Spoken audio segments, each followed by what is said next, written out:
নমস্কার বন্ধুরা, আমার সংসার চ্যানেল থেকে সবাইকে স্বাগত জানাচ্ছি।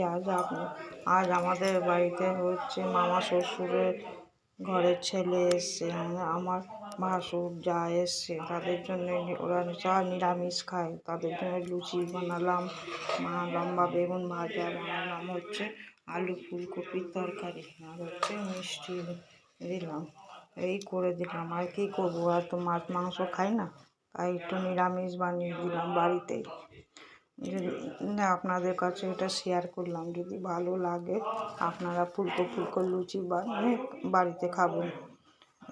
যদি ভালো লাগে ভিডিওটা লাইক শেয়ার কমেন্ট করবেন। আবার নতুন ভিডিও পেতে গেলে আমার চ্যানেলটিকে ফলো করবেন। সুস্থ থাকবেন। নমস্কার।